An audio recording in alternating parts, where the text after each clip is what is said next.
There's so much talent and skill on this Minot State power play unit, and they're going to have a lot of ice to work with. It's going to be a 5-on-3 here for a minute and a half, and then another 20-second power play for 5-on-4 after that. It's Johnson into the zone. Leaves one for Lipinski. Has Yano. He'll shoot one. Blocker save, Felbel. Back to Yano now at the point. He'll drag one. Gives up to Jeremy Johnson in the corner. Back to Yano. One-timer. Save Felbel and a hold on for a whistle. And not for lack of trying there. Yano, absolutely phenomenal field vision there. He's able to find the shooting lanes and just sort of set himself up for those one-time opportunities, and some good passing there by Minot State.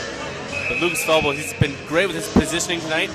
I mean, he must have heard me talk about his rebound control, because he swallowed both of those shots right up, and a good sequence there. Draw one back to the point to Morrison now. He'll give it up to his defensive partner. He gets it back, looking for a shot. Instead goes low. Now he gets one. He'll shoot. He scores, but the official had blown the play dead before the shot. The goal. And I believe he's going to call a crease violation against Minot State. We'll have to see. We're trying to figure out what it was there. If I'm being completely honest with you, I think the net came dislodged once again.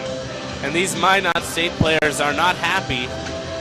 But I saw one of the referees gesture over towards the net, and it did in fact come dislodged. And they're not happy about it. Now that time the net dislodging, benefiting ASU, wipes a goal off the board.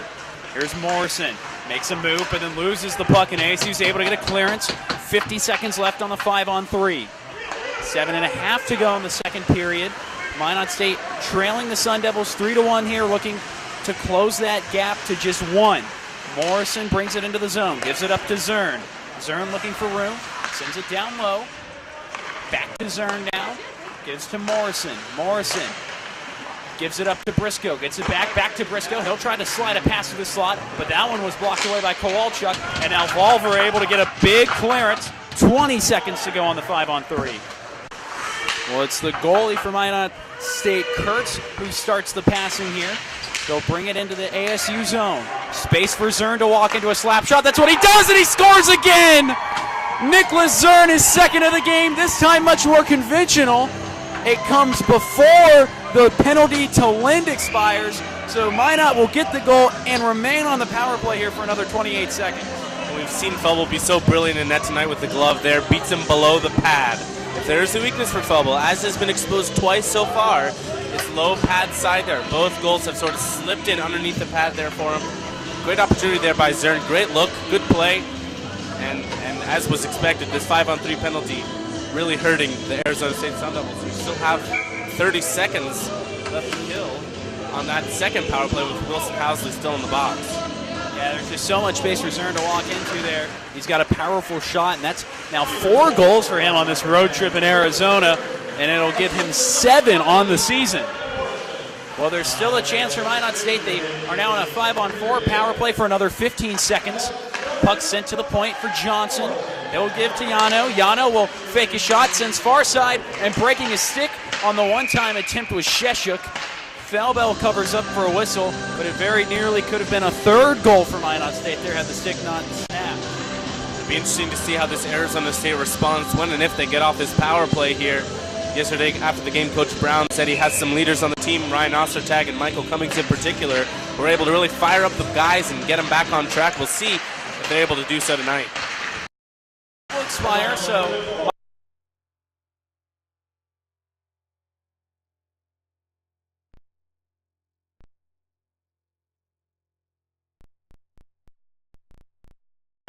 who had a wide open net, but he could not corral the centering feed as it goes out of play for a whistle.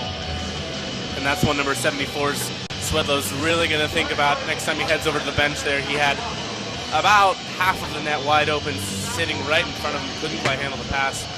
Went wide, and now we're going to get stopped. Yeah, well, Swedlow knows how to score. Last year in the Manitoba League for Huehue Sakapo, he had 50 points in 60 games, but he misses a chance that time. Arizona State will have to work it out of their own end here. It's Kowalchuk holding it. Now gives it up for Murphy. Murphy will send one through the middle of the ice, but that hit Dylan Ostertag and will lead to a Minot State chance at the other end. Comes through for Lipinski, who sends a shot wide.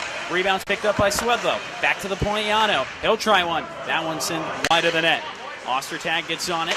He'll try to send a backhander out of the zone, but That one also can't get out, and ASU's having trouble just getting the puck out of their zone for any extended period of time right now. Yano skates around one man, gives it back to Bolifer. Bolifer will try a shot. That's deflected just wide. Rebound was there for Swedlow, but it was poked off his stick by Kowalchuk.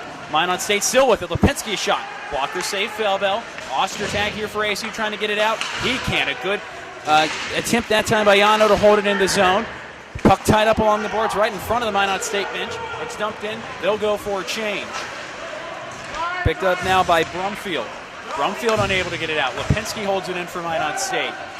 A centering feed here for Moore. A chance. Save. Rebound loose. A great save by Felbel. Puck still loose behind the net. It was Fournier who sent it to the back post, but Felbel was able to slide across and keep this game from becoming tied. Arizona State will look to attack at the other end. Murphy will have to skate into the corner to get it. He's tied up along the boards there. Ostertag looks to send one in front to his brother Dylan. He was unable to connect on the pass, and Minot State will come with speed the other way. Lipinski leaves one for Moore. Lost the puck in his skates for a minute, now sends it behind the ASU net. Here's Fournier with it, but he's unable to get there first, and it's sent out of the zone for Minot State to regroup. Martell gives one up for McNevin on the right side. He'll skate one in with speed. He was looking to get it back to Martell, who was crashing hard on the far post, but they couldn't connect. Big hit there. It looked like it might have been away from the puck on ASU that time, but no call coming. Puck still loose in the corner. Sheshuk tries to center one. That one's turned aside by Volver. Minot State absolutely dominating the second period. They already have 2 goals in the frame, and they're looking for a third to tie it up. To the point, it's Zern. He has both of the Minot State goals in the second. He'll just send it back deep. Sheshuk trying to get there for the Beavers. He can't. Eversole tries to chip it out for ASU. He can't. And the puck's back behind the Sun Devil net again. It's Brown now. Sends one around. This one chipped high off the glass. Held in by Morrison. He'll skate it to the middle. Had to battle through a couple stick checks, and he could not do so as it's sent back to the neutral zone by Arizona State. Morrison gets it in deep again. ASU will have to work it out of their own end again. This time they will, but only for a minute. Johnson on the right side, looking for a centering feed. Tried to get it in, but nobody was there for the Beavers. Another centering pass here is blocked away by Volver, and he'll just send a backhander off the glass. Held in, though, by Bolifer. He'll get one in deep. A chance here for Lipinski, who shoots one wide. The rebound will go off the glass and out of the ASU end. 3 minutes to go in the second period, and it feels like just a matter of time right now before Minot State finds that game-tying goal. It could come here for Johnson. Makes a move. Save, Felbel! Johnson was in alone on it, but I think he made that save with his mask. ASU at the other end. It's Ehrlich looking for somewhere to go with it. He goes back post. Housey shoots one, and that deflects out of play. I'm not sure if it got the goalie Kurtz or the crossbar. Either way, it'll be a face-off in the Minot State end. And what a sequence that was. I'm going to give you a chance to catch your breath here, Jack. Quite a bit of talking there. Minot State absolutely dominating time of possession. 32 shots. 30 of them have been stopped by Felbel, and as you mentioned there, Housley with a great opportunity to try and break that momentum. Not able to do so. I don't know what's more shocking, the fact that Minot State has 32 shots or the fact that ASU only has 12. It's a 20-shot difference right now in favor of Minot State. There's the 13th shot of the game for ASU, easily handled by Kurtz for a whistle. Back to that Jeremy Johnson opportunity, coming off the bench, couldn't quite handle the puck, tried to drop it down to a stick to set it up, and unfortunately for him, not able to get a good shot on goal there, but a great save by Felbel. Felbel might have let in a weak one from Zern, but he made up for it that time by stopping Minot State's leading scorer on a breakaway. Well, the Beavers working into the ASU zone again. Just over 2 minutes to play in the second period. It's Lipinski trying to battle now. Olsen there to help him. Olsen comes away with it. He went down to the ice. The Minot State bench asking for a tripping call, but nothing coming.